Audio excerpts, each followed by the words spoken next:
안녕하세요. 안트기자의 밀리터리 입사 코리아입니다. 지난 15일 헤럴드 경제에서 사우디에 K2 전차를 수출했다는 뉴스를 발표했습니다. 한국무역협회 무역통계를 기반으로 발표했는데 이 통계는 기업 차량을 의미하는 것으로 K2 전차 수출은 아닙니다. 한화가 사우디에 타이곤 장갑차 30대를 수출했는데 수출의 카테고리를 보고 잘못 판단한 오보로 보입니다. 하지만 한화가 사우디에 타이곤 장갑차 수출 외에도 K2 전차 수출 가능성은 열려있는 상태입니다. 오늘은 한국산 무기의 큰손 중 하나인 사우디에 대한 K2 전차와 타이곤 장갑차 수출에 대해 분석해보는 시간을 가져볼까 합니다. 사우디가 K2 전차를 샀다고? 한화 타이곤 장갑차 수출. 헤럴드 경제는 사우디에 K2 전차가 수출되었다고 단독성 기사를 발표했습니다. 지난 15일 한국무역협회 무역통계에 따르면 지난해 한국이 사우디에 수출한 전차와 그 밖의 장갑 차량의 규모는 한화로 약 1690억 원이라고 밝혔습니다. 이는 전년 대비 7배 가까이 늘어난 규모라고 밝혔습니다. 계약 규모, 단가 등을 고려하면 제대로 된 사우디 기갑 차량 수출이 지난해 처음 이루어진 것이라는 분석을 냈습니다. 현재까지 공식적으로 한국이 전차를 수출한 사례는 폴란드가 유일하고 사우디는 구체적인 발표된 수출 건은 없으며 이에 대해 방위사업청 관계자는 사우디 측 요청으로 세부 사항은 비공개 사안이라고 설명했습니다. 이를 기반으로 헤럴드 경제는 폴란드에 이어 사우디가 두 번째 수출국이라고 기사를 썼습니다. 그러나 이것은 사실이 아닌 것으로 보입니다. 무역협회 통계에 잡힌 카테고리는 전차와 그 밖의 장갑차라는 카테고리인데 이는 기업 차량 전체를 말합니다.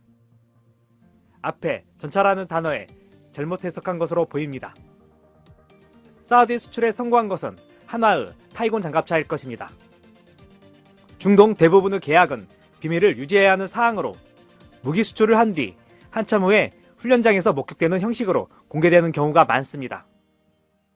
천무와 같은 경우에도 사우디와 UAE는 비공식적으로 수입해갔고 훈련을 통해 그 사실이 밝혀지기도 했습니다. 특히 이번에 통계에 잡힌 수출액은 타이곤 장갑차가 유력합니다. 한화는 타이곤 장갑차를 사우디에 첫 수출에 성공함으로써 개발해놓은 차륜형 장갑차를 양산할 수 있게 되었습니다. 타이곤 장갑차는 한국 차세대 차륜형 장갑차 사업에서 현대 로템의 K808과 경쟁을 했던 모델로 이 사업에서 패배하는 바람에 양산 단계에 이르지 못했습니다.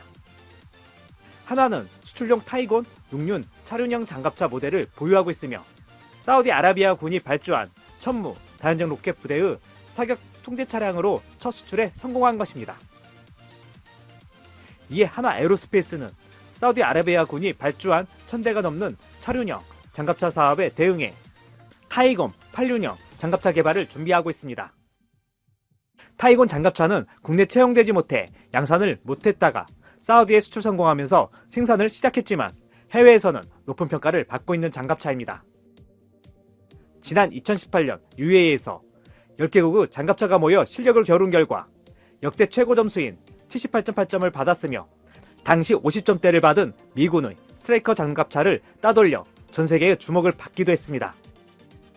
타이곤 장갑차는 차체 바닥을 V자로 만들었는데 차량 바로 밑에서 급조 폭발물이나 지뢰가 폭발했을 때 충격을 양옆으로 분산시킬 수 있기 때문입니다.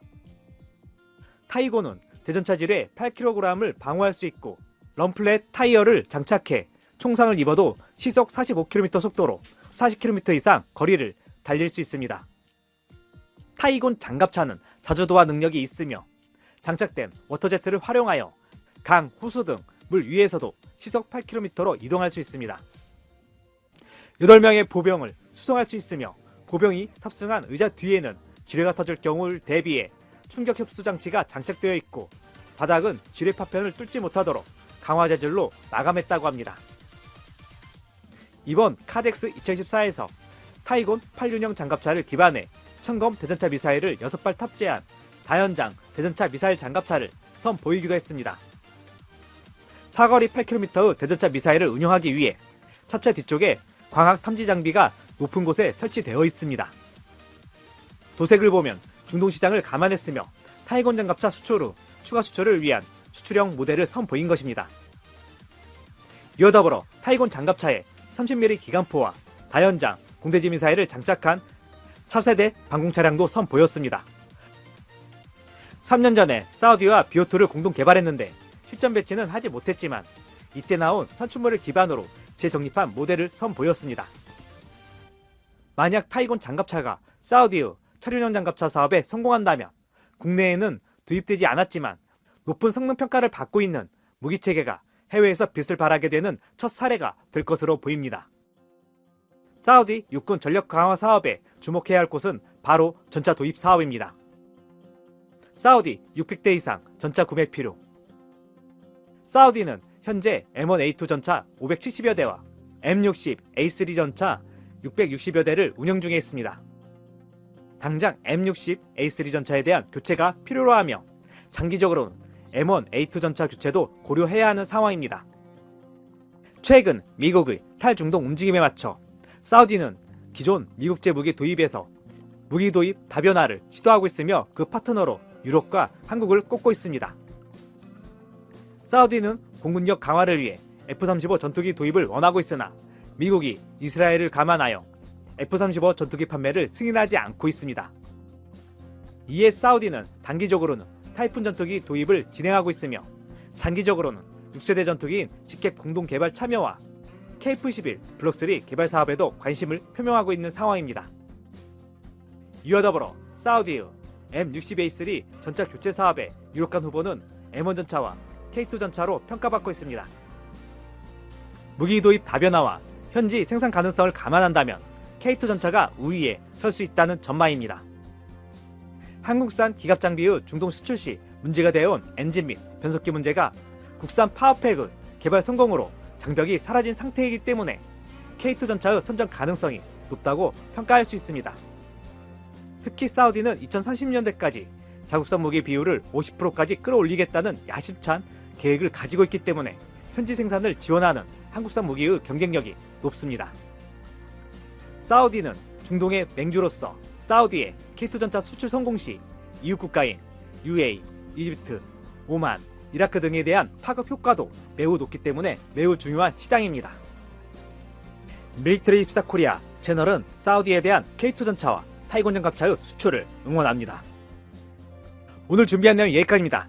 안티기자의 밀리터리 입사 코리아 멤버십에 가입하시면 영상 제작을 후원하실 수 있습니다. 구독, 좋아요, 알림 설정은 좋은 콘텐츠 제작에 큰 힘이 됩니다.